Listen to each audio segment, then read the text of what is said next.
Alrighty, fellas, it is time for the PokeMMO stream recap. I believe it's a stream recap 397. We are on our way to 400, fellas. What is up? My name is Patrouski, your daily host of the PokeMMO stream recap, your daily source of tips, tricks, information, discussion, see what's happening inside the PokeMMO community, the ever-living turbo online MMO community, okay? We love it. You gotta love being a part of it. Let's go ahead and jump into it. We have catch events coming up. We have community discussion. We have even a rare Reddit post. Let's go ahead and go over it. Not my favorite place on the internet, but you know, there's sometimes some important discussion there. And I think it's a positive note to touch on. Okay, so first things first, I gotta shout out my boy Pokedex. This is just a fellow member of the community who has been hosting a community event every single Saturday. He hosts this event every single Saturday at 5 p.m. UTC. And this is a two-part catch event where you catch Pokemon in the Safari Zone and then use the Pokemon caught in the Safari Zone to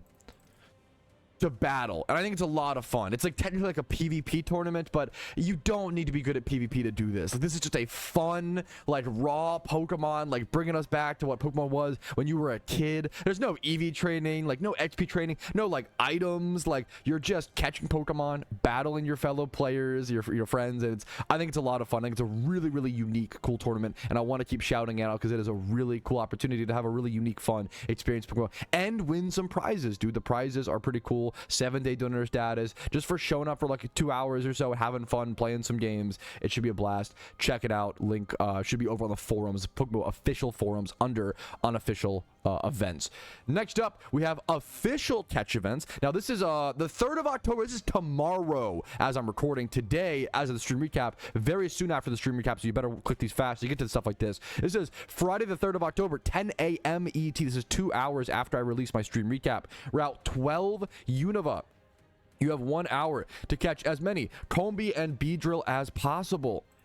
And then nature bonuses are Bold +5, Calm +5, Impish -5, Lax -5. We've seen these catch events for a while now, so I'm going to try to speed through them. Shiny Vespiquen is up for grabs, though, and this is a fucking beautiful shiny, dude. A beautiful, beautiful, beautiful shiny. If you have time for this, this is a fantastic event to go win an amazingly, like, pretty darn rare shiny from, as well as have a chance to win free RP, the premium currency, the reward points, right before event season, right before Halloween. It's the perfect time.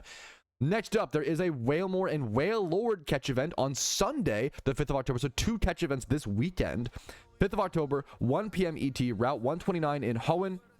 Wailord and Wailmer are up for grabs. Nature bonuses +5 for Modest, +3 for Naive. 1 sec as I switch the music up a little bit, and then and then there is a shiny up for grabs, dude. A shiny Wailmer, which is like a 69-hour hunt on average. Shiny Wailmer, your choice of nature, 2 moves, 3 IVs +1,000 RP. Incredibly good shinies up for grabs in upcoming catch events. And then we have a Sinnoh starter catch event, which is pretty basic. Friday the 10th of October, so like next week at 2 p.m. ET, Route 201 in Sinnoh. Bidoof is really the main mon you're catching here, but also Starly, Bidoof and Starly. Here's a few nature bonuses, and it's a non-shiny starter Pokemon up for grabs, Turtwig, Chimchar, or Piplup with 6x31 if you want it to be. All right, moving on. Quick.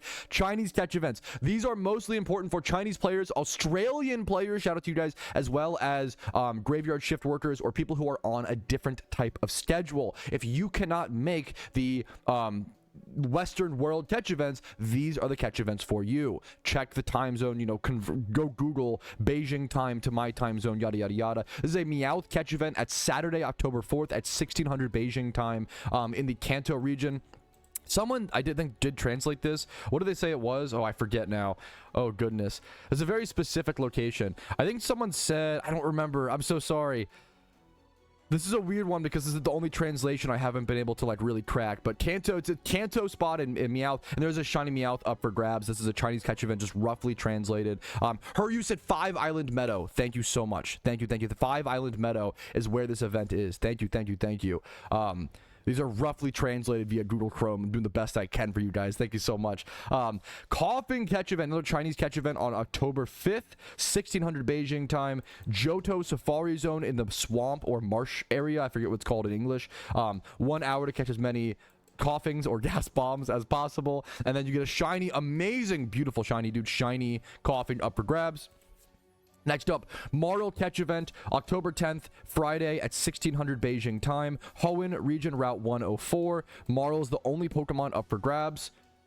And then you can get yourself a gift glitter Marillion. Next up, one more catch event. We're going through them very quick today.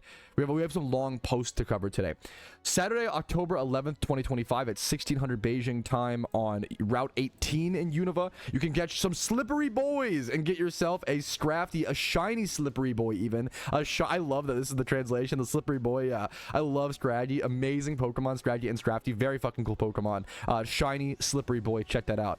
Next up, I genuinely think this is such a green flag for the community. Okay, if you're new to the game, this might be obvious. You might be like, oh, why is this so special, Patrouski, you know, yada yada yada. Let me fuck it, we do it live. One second, let me zoom in on this a little bit. But this is a Reddit post, and I don't usually check Reddit. I don't usually cover Reddit posts. I'm just not a huge fan of Reddit generally. No disrespect to people who are on Reddit. You're not, you know, it's not always, you know, a bad time, but it's sometimes a bad time is kind of the meme, right? But this person, very new player, fair player, like fair question. He was like, hey, how can I find if my account got shiny locked? I've seen that if you're online, I've seen online that if you're shiny hunting for too long before finishing the first region, that the game may shiny lock the player until they progress. If you don't know, shiny lock is an anti-botting metric. It almost never affects real players. It almost, like, I would say 99.999%, I'm guessing, but like very rarely affects real players. I'm one of the few people that it's probably affected, because the reason we found out it exists is because I was doing a challenge, which was getting beating Pokemon with only shiny Pokemon. I really wanted a shiny water type, and I've been grinding for Wooper since I got Surf for the Hordes. Although this has been over a month, it feels like wasting my time with a possible shiny lock. I had just over 30,000 encounters before I ended up buying a Donator status along with shiny charms. I also read that by applying charms and Donator status, it can reverse the... It's not that it reverses it, it's more of like it's not possible to be locked. However, I'm now over 100,000 encounters, and now no shiny with even a 20% increase. Can somebody please let me know if there's their way to check my account? You know, I understand the concern. I understand the concern. But this to me is like the community is fucking healing. You have no idea. When people heard there was a shiny lock, there was so much fear. There was so much fear mongering and concern and assuming malice, like, oh my god, the devs are gonna lock me for no reason. Why? You have to ask yourself, if a shiny lock exists, ask yourself logically why does it exist? Oh, it's to counter bots. Okay, that makes sense. Why would they want to lock real players for no reason? Obviously mistakes happen. I'm sure it happens occasionally, but it's very rare. And the odds of you being shiny locked, you have a better odds of winning like the Powerball than being shiny locked. Like, it's so fucking rare. You have to play a very specific way and do a very specific thing. There's a lot of fear mongering, and it was so frustrating as the, you know, the leader of the community to have to deal with that arc in the Pokemon community. That was an arc in the Pokemon community.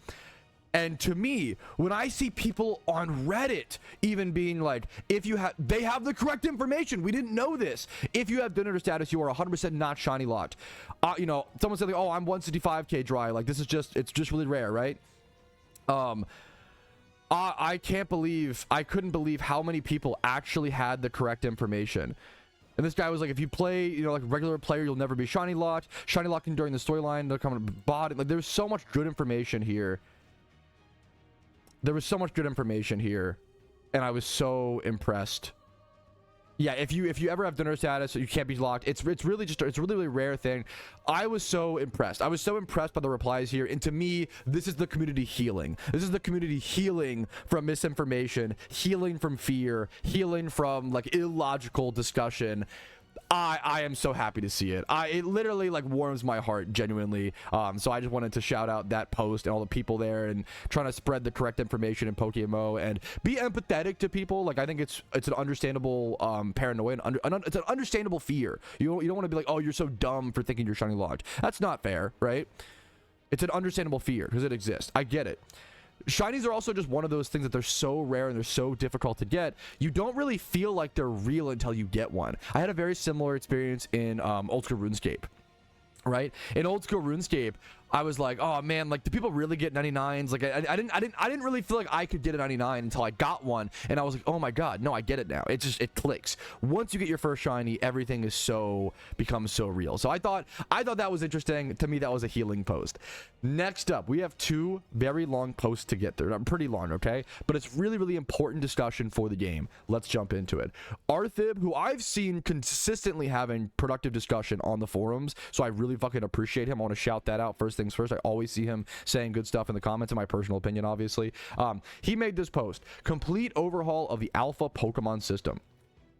The fact that alpha mons have almost killed the market of wild mons is a topic that comes up regularly almost every single day. This is probably a problem that should have been solved months ago. If not, like, I'm a big optimist in PokeMMO, and I love the game and I love the devs. It probably should have been at least partially solved or addressed a year ago, last year. And I was like, there were people 3 years ago who, like, when alphas came out, people were like, dude, alphas are going to destroy the market. And I was like, well, wait a minute, like, let's not get ahead of ourselves. They could if they go unchecked and, you know, the devs don't blah blah blah. But like, my thought process was, I'm sure, like, if it becomes a problem, the devs will address it. And 3 years ago I was like, don't worry about it, you're getting ahead of yourself, which is true. That's correct, right? And then 2 years ago, it was like, okay, well, maybe they should keep an eye on it way more closely. It's looking a little bit rougher, but let's not maybe make any haste changes. And then a year ago, I was like, okay, something really needs to be done this event season. I'll be really shocked if something isn't done. And now we're at this year, and I'm like, how has nothing been done? Like that. So it's just a roller coaster.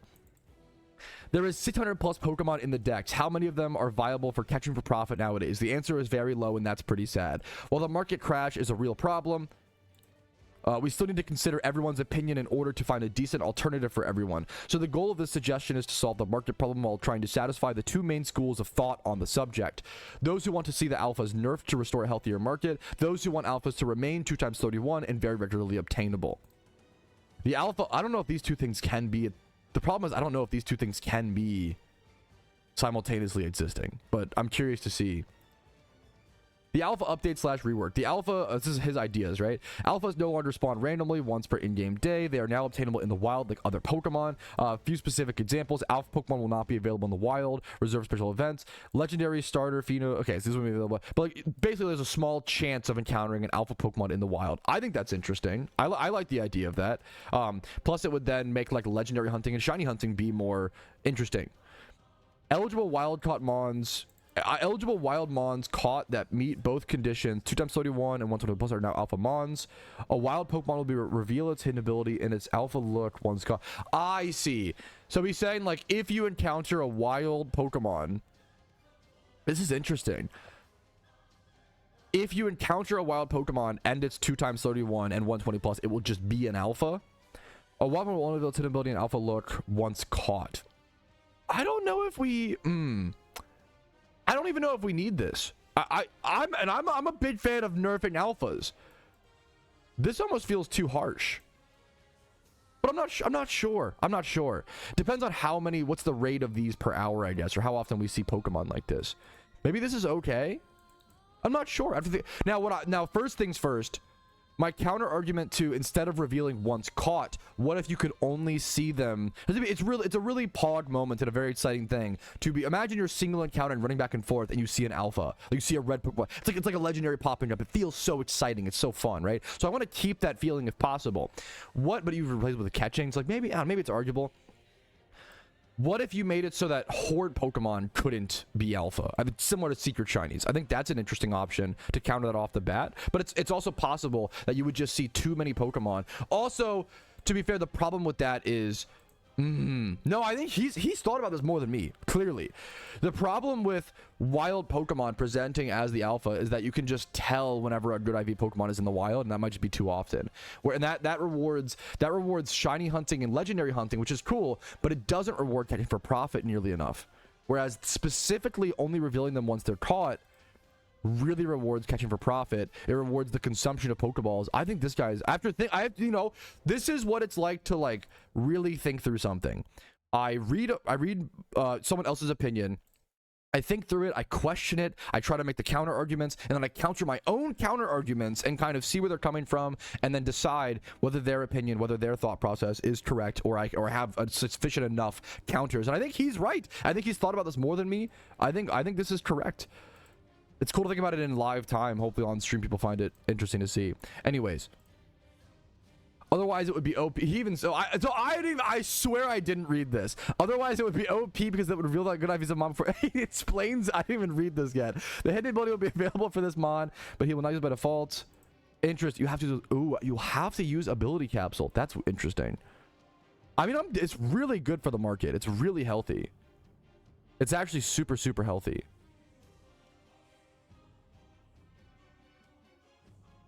Someone said, so new players get locked out of wild alphas so they can't prepare for it, unlike right now? No, it's the opposite.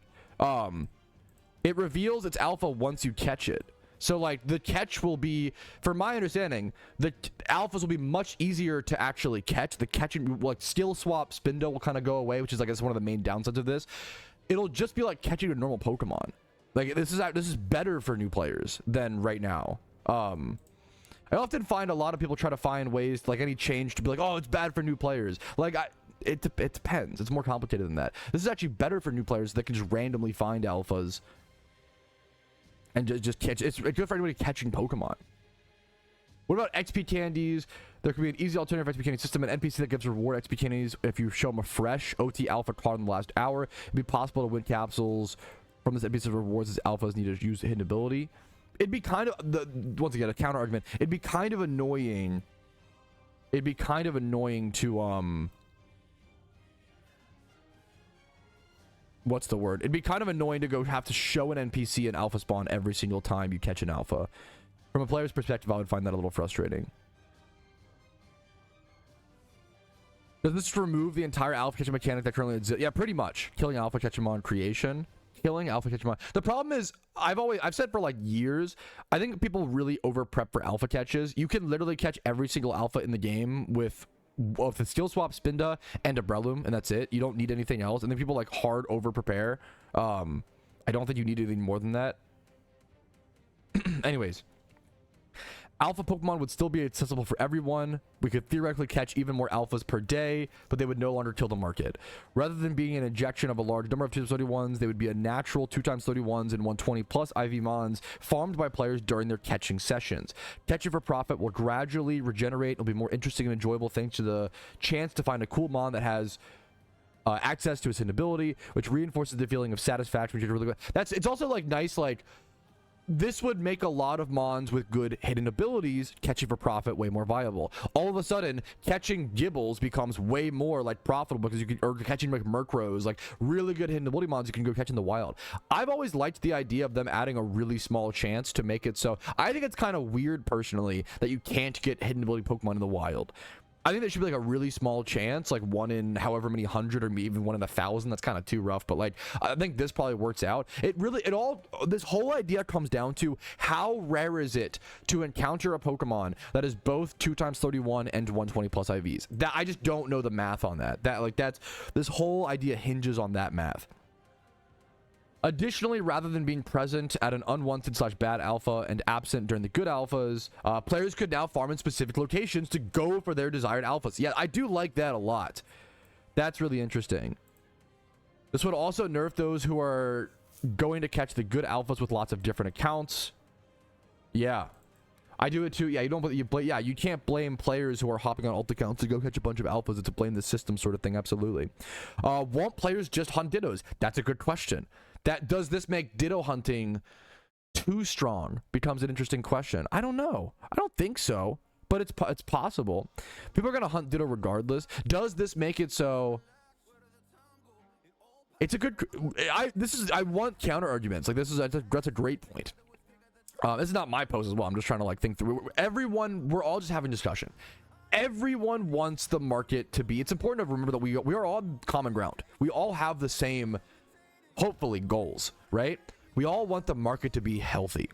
There's a million different ways we could nerf alphas or change alphas or whatever you want to call it to get the market healthy.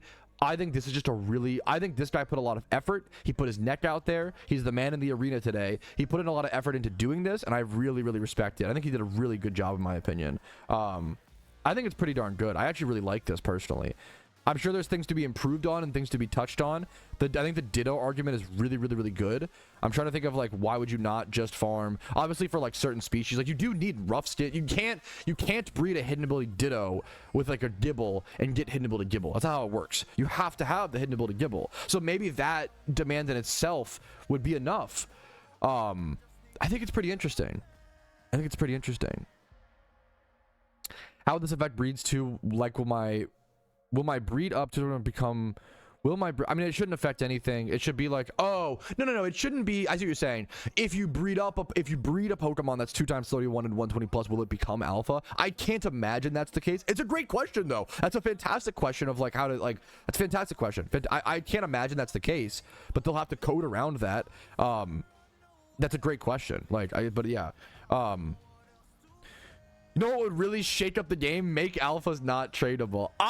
That's a nuclear option. I kind of respect it. I don't want that. I think PokeMMO is a MMO. It's a market game. I really like being able to like make, like, I play an Iron Man account, but I want people to go play a main account and, you know, be able to catch stuff, sell it. I respect that as a nuclear option. You know, there's nothing wrong with having that opinion. I think it's against the spirit of PokeMMO, but it's kind of based for Iron Man, you know. It's I don't know, but that's not, I wouldn't want that personally, but I respect it, is what I'm trying to say. I think it's really interesting. Well, that's Shakespeare. Fantastic point. You said, I do like the idea of being able to get alpha starters though. They shouldn't allow that. That's a great, I guess they'd have to code it so certain. I just thought about that. Like, if you catch what if there's like a Pokemon that doesn't have an alpha, right? Can you go in the wild and catch a 2 times 31 120 plus Typhlosion and get an alpha version of it? No, you definitely shouldn't be able to. The same way, even though there are alpha versions of the Kanto starters, they told us they were going to be limited Pokemon like forever, and they told us they were never going to bring them back. So if they would be lying and going against their word if they did. I don't like that. I think it's interesting. Someone said great question, hunting for ooh. That's a great, once again, great points. This is why multiple minds is always better than one. Jimmy like just said, hunting for Drillbur hidden abilities at Pheno specifically would be pretty fun. And I think that'd be pretty fun and interesting. Like right now, Drillburs and Excadrills, one of the most expensive alphas in the game, super, super rare, right? Because it's only available during the holiday season, and they could keep it so it's only available during the holiday season. That's they have options. They have options they can select. They could make it so they don't make this available all year round or whatever, similar to, you know, with this mechanic. But like, I also think it'd be fine if they did, because it's a Pheno only Pokemon, so you'd have to go check a Pheno. Also, that would make it so Phenos are pretty bad right now for most, like, Phenos aren't worth checking for the most part. Could you imagine if when you went and checked like a Lulamola Pheno or a Drillbur Pheno, it had a chance of having hidden ability access? That would make it so that would revitalize Phenos as an endgame money making method, and like that'd be so good. It'd be so fucking cool. That'd be so cool. That'd be a fantastic money making method, and encourage even endgame players to be on top of limited time spawns like that, which Phenos are kind of, once you get the Pokedex done, nobody really checks Phenos except for Iron Men for like mysterious gem clusters, but that's about it. There's a lot of layers. There's a lot of layers, a lot to discuss. We're not even considering developer time, you know, things like that, developer time, copyright problems, everything that has to be considered whenever there's an update to PokeMMO. I had another post that I wanted to talk about today, but I think I'm actually going to save that for tomorrow or next Monday, because I think that was a really fantastic forum post by Arthib, and there was a lot of discussion there. Please leave comments, feedback politely. Like, our main job right now as a community is to have discussion. We're all just trying to fix the same problem. They're not going to update. I don't think they're going to like nerf alphas tomorrow. Watch this age terribly. I think they're going to nerf them hopefully this event season. I'm freaking hoping. And I think the more ideas we get out there, the odds of the staff watching, the devs watching, pretty low. But the more we talk about it, the more ideas that get out there, the more ideas that spread, the better options and the better alternatives the devs have access to. I think it's really, really important. Just the more discussion, the better, in my opinion, in terms of excuse me, nerfing alphas right now. Great discussion, great points, chat. Thank you for watching. I'm gonna jump into my Iron Man progress, but thank you for watching the stream recap. We're not done yet, of course, but make sure to like the video if you're enjoying it. Dislike if not. Thank you for the prime gravy. And subscribe to the channel if you want to see PokeMMO videos every single day. Let's jump into our actual Iron Man progress. Dude, something crazy is I feel like a lot of players don't even know. It was like 2 years ago or so. It's kind of amazing that stall is still so good in PokeMMO, and stall is still so consistent and so powerful and still performing well at tournaments, yada yada yada, when it was nerfed so tremendously like 2 years ago. I forget if it was 2 years ago or so. They nerfed the PP of all healing moves. Roost, Soft Boil. These moves used to have like 16, maybe like 32 PP, like crazy high PP numbers, and they nerfed it to where they now have 5. Soft Boil, I think Milk Drink, every healing move. Soft Boil, Roost, which really recover. They nerfed all of their PPs from 16, 32, whatever they were, all the way down to 5. So now you know, a stalling Pokemon, a Chansey, whatever, can only have 8. If you PP max them, you can only have 8 healing turns. I think a lot of people, if you're playing against stall, if you don't like stall, one of the biggest things to pressure them out of, and one of the biggest things to counter them, is to chip them down enough times to where you can get rid of their ability to heal. PP stall them. PP stall, fucking stall, bro. If you can, if it works for your team comp, right? Yeah, so they nerfed all the healing moves down to 5 PP, so the person can only click some of those moves 8 times. So just keep that in mind if you're playing PvP, but it's still pretty astounding to me that stall is still so good post that change. It's pretty crazy in my opinion. All right, doing a quick rich trainer to finish up my Jimmy run, right below 1.9 million Pokeyen. Yup. We're gonna end at right below 1.9 million Pokeyen. I could do this one and get up to like 1.89, whatever, it's fine. 1.9 million Pokeyen, and then Hitmontop over level 80. That'll be huge for raids. I'm now gonna go ahead and turn on the claw activation for a little bit to see if anybody wants to support that today. So the claw is active, and I'll see you guys with either a claw activation, whatever we do with that, or some XP training on the Iron Man. I need to still do some XP training and lock in with that, pop a lucky egg, and make sure all my raid mons and all my pumpkin mons, all my Halloween are fully done. All right, shout out to Ev Amazing. We have a claw activation. Let me get everything set up, and I will see you guys in 1 sec for what we're doing today with it. Ladies and gentlemen, people of royalty, thanks for rejoining me at the circus again today, because it is another time to attempt the claw. The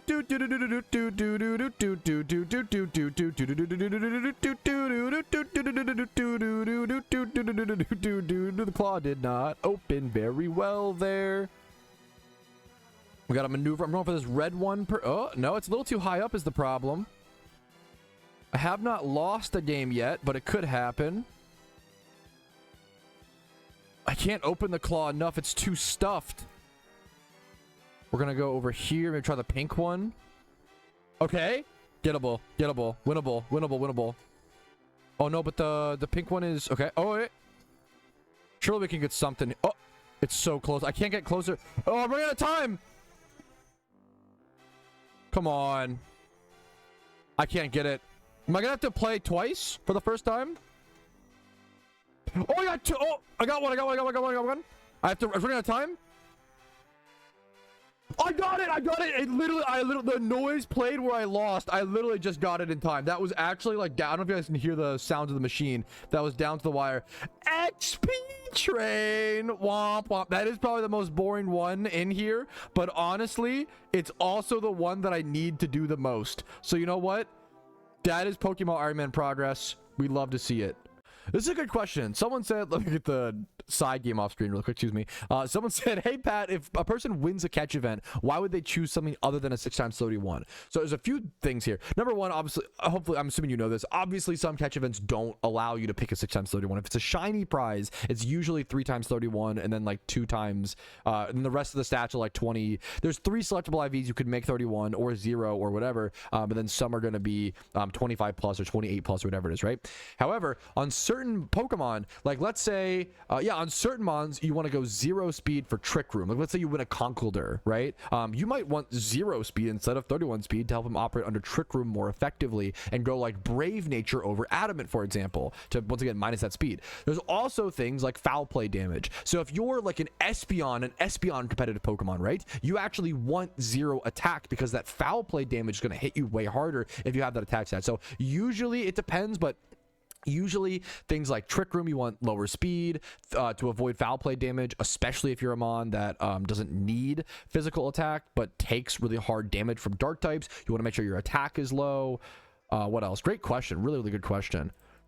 There's also the factor of like certain, if it's a PVM Pokemon, you want certain defenses sometimes to be lower to not get aggroed by like certain Hydreigons or certain things for like the Heatran raid actually want lower defenses for targeting things with the AI, with the Heatran.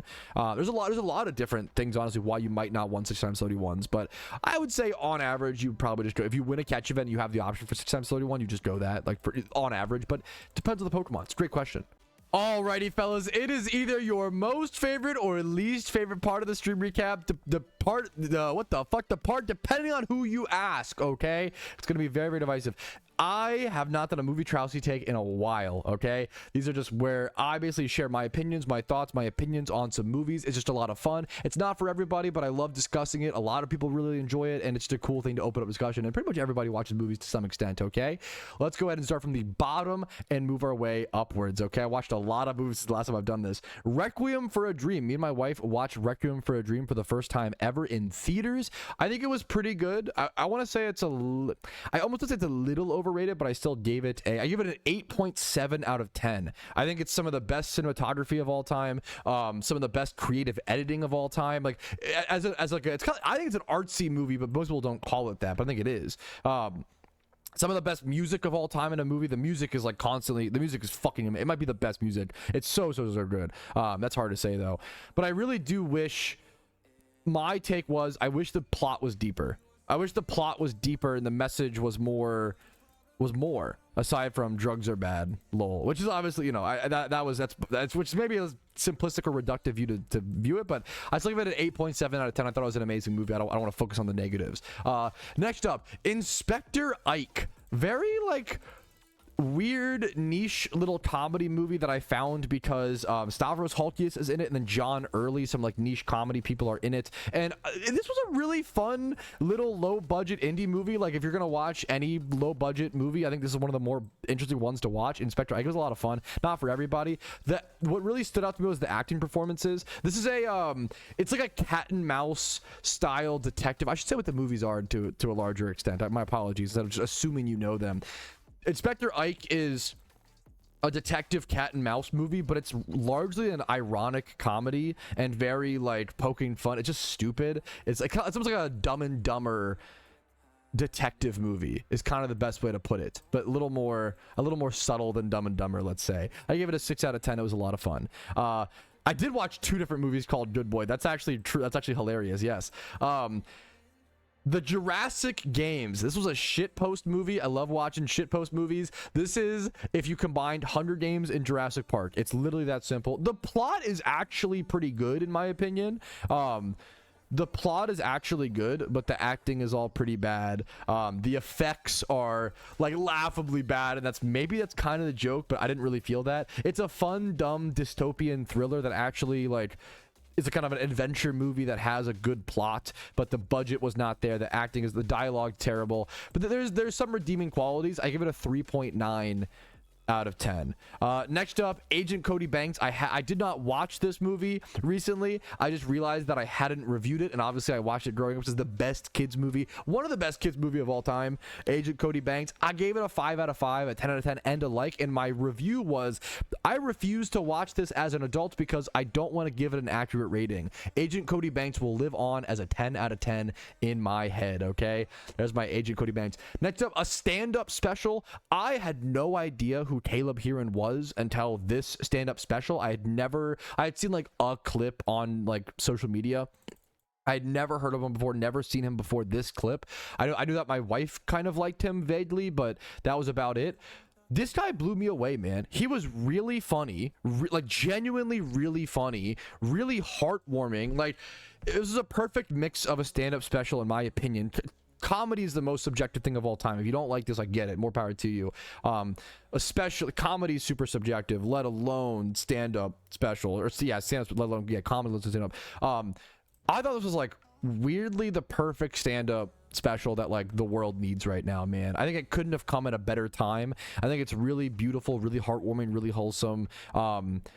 I think it has the same problem that almost every single stand-up special, especially modern ones, have right now, is sometimes the person is coming off a little bit too much to be liked, or they're saying things that don't make sense in the context of the stand-up, but they're kind of just because it's the social norm, and it's kind of like sometimes comedians will say things like murder is bad, guys, clap clap, and it's like, what are we're just saying things to get social appeal at this point, and that always stands out to me. I don't like that, but it happens a lot in stand-up comedy right now.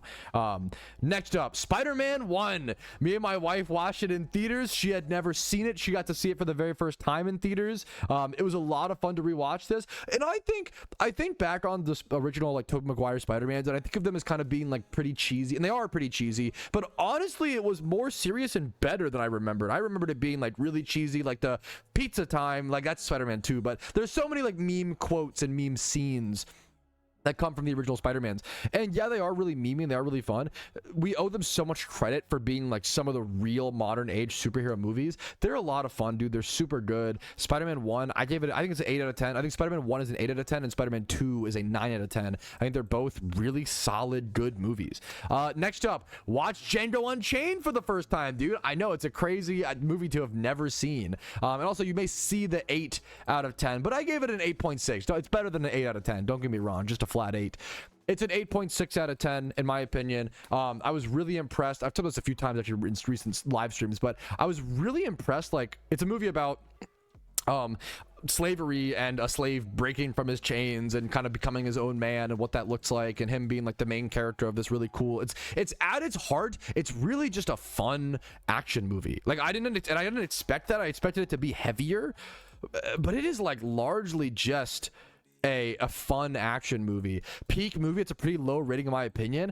It's just a fun action movie. I don't think you can get that high. I think getting above an 8 as a fun action movie is really impressive. I don't think you can like or a 9. I don't know if I give. You have to have like a bit of a, in my opinion, more depth and more like the cast is beautiful, the costume design's beautiful, the settings. It's like a beautifully done action movie, but it just doesn't really say anything. It's a pretty like tame, at least anything like revolutionary, I guess. It's a pretty tame, like really fun action movie in my personal opinion. It's really good. At least that's me watching it in 2025. I'm sure when it came out in 2012 it was a lot more of a kick in the door, you know, to be fair, but that's how I think it's really, really good. Once again, 8.0 out of 10. Next up, Good Boy But Not. There's a new Good Boy which I've also watched. I'll do that review either tomorrow on Friday or next Monday. This Good Boy with Judy Greer, who is the mom. She's in a bunch of things, but she's the mom in The Long Walk, as a recent movie. And Judy Greer is the dude. This movie is a shit post, and me and my wife wanted to put on I love horror comedies. Me and my wife wanted to put on a dumb horror comedy on the TV in the background while we both played our own video games, and we were like laughing out loud at how bad Good Boy was. And that's the sign of a good Boy is a good bad movie, and I can't recommend you watching it more if you want to watch a bad movie. The Long Walk was so good. I've already talked about The Long Walk, but I will literally take any chance I can. The Long Walk has now become one of my top 4 favorite movies of all time. It's an incredibly hard watch. I cried like 4 times. If it's still in theaters near you and you have the mental ability and financial means and time, like, go see The Long Walk if you can. That movie is like criminally no one's talking about it. It's criminally underrated, at least from what I've seen. It has a 3.7 average rating right now, which is crazy to me. I think The Long Walk is the best movie in theaters this year that I've seen. I've seen over 50 movies in theaters this year for reference. Yeah, The Long Walk, super good. Check it out. But Good Boy, back to Good Boy. Good Boy is about a woman having really, her like life is kind of going to shit, and she's like very anxious, which is obviously very normal when your life's going to shit. And someone's like, oh, you should adopt a dog, adopt a dog to help your anxiety. And she gets a dog to help her anxiety, and I guess spoiler alert, but it's pretty obvious. But spoiler warning for Good Boy if you really want. The dog just kills anybody who causes her anxiety. That's like the solution to, and it's very fucking dumb. It's very out. It's really, really weird. It's a good movie. It's crazy that Good Boy got a higher score than Tenet. Wow, that actually makes me sad, but it's true. There's value in Good Boy. It's a good bad movie. I couldn't find a whole lot of value in Tenet. I'm sorry, dude. This movie got a 1 star for me, a 1 out of 5, and I was really looking forward to it and really expected to like it. The Tenet is a 2.2 out of 10. My review, I'm gonna read part of my review for Tenet. Number 1, I am disgustingly, morbidly sick of backwards writing. I think so many people use backwards writing as a way to come off as intelligent, and I think backwards writing right now is like a pseudo-intelligent magnet, where like anything written in backwards writing, everybody's like, oh my god, it's so smart, it's so... Did you see how they told the whole story backwards? Did you see how they hid all this information from you and it was slowly revealed to you over time, thus making the beginning make sense? Oh my god, so smart. It's such a good movie. I'm sick of it. I'm bored of it. It worked for Attack on Titan, it worked for like Memento, it worked for like, you know, certain things, certain parts of Interstellar, like it worked for certain movies. I'm sick of it. I'm bored of it. We cannot be doing it for every movie, and it cannot be the auto qualifier of wow, this movie is so smart just because it's written backwards. It's the trend that I am personally the most sick of. My review of Tenet boiled down is, what if we made a dumb action movie with a genuinely unique premise, but then made it as convoluted and pretentious as possible at the cost of depth and emotional attachment to the characters. Also, let's make the blonde woman insufferable for fun, for absolutely no reason. It was just, this movie was really bad. I chose to watch this movie instead of the first half of the Baltimore Ravens game, and I want to say part of me wishes I watched the Ravens game, but that Ravens game also was the same game that like ended our fucking season. So I don't know. Both, I was stuck between a rock and a hard place. To be fair, I didn't know yet, but I was stuck between a rock and a hard place. Okay, that's my review of Tenet. Just my opinion. Every time I'm just stating my opinions. Okay. Ace Ventura: When Nature Calls. I had never seen this movie in full, and I watched it recently while on a walk outside. I did not watch a movie but it's Ace Ventura, okay? That's the meme. I watched it on my phone with my fucking headphones in while on a walk out in the sun. It was like 10 a.m. Before a stream, and it was honestly a beautiful walk, beautiful vibe. I loved it. The movie was not good. The first 12 minutes is actually really good. The first 12 minutes specifically of this movie is very tightly scripted, very good, like constant joke, and I think good jokes in my opinion. The first 12 minutes, very, very good. Everything past the 12-minute mark is pretty bad. When Nature Calls was not great. On to Ace Ventura: Pet Detective.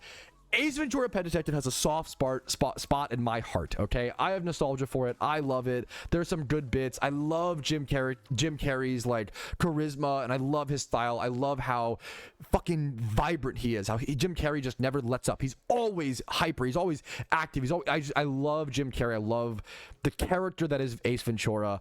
It's hard to mention Ace Ventura without mentioning like the plot, and how the plot has not aged well, and how there is some really big problems with it, and it is like, you know, I still love it. I think it's a 7 out of 10. I think it still is worth watching in my opinion, but it has some problems. Okay, that's all the Patrouski, the MOVIETROUSKI takes. I hope you guys enjoyed. For those that watched, once again, I appreciate it. I love movies. Have any suggestions, recommendations to see my opinions and my takes on movies? Let me know in the comments. I literally add pretty much any movie to my watch list. I will watch whatever. I love watching movies. I'm not a movie expert. I'm just a movie fan. I don't know what I'm talking about. I'm just a layman when it comes to it. I just enjoy watching them. That's where I'm at. Thanks for watching me. And all right, guys, I think that's going to be the perfect place to call it. Dude, we've had a lot of crazy progress. Nice, beautiful 5-hour stream. I unironically think the combination with the claw and just the long streams, we made so much progress and had a lot of fun, in my opinion. I hope you guys have also had fun. I hope you've also enjoyed. Like the video if you've enjoyed it. Dislike if not. I want your honest opinion. Subscribe to the channel for daily Pokemon videos every single day. Follow me on Twitch for streams Monday through Thursday at 12 p.m. ET. Discord's down below if you're interested in that. And if you want to go above and beyond and support the content, YouTube memberships, Twitch Primes, Twitch subs, and PayPal and Venmo donations really do make the difference, guys. Thank you for your support. Have a great day, and I will see you guys probably on Monday. For now, peace, Reno. Yo, what's up? Outro Patrouski here, and I wanted to take this time to say thank you to everyone who goes above and beyond and supports my channel. Your names are all listed here. You make it possible for me to make helpful and mildly entertaining content for the game that I love and make it available for free for everyone to enjoy.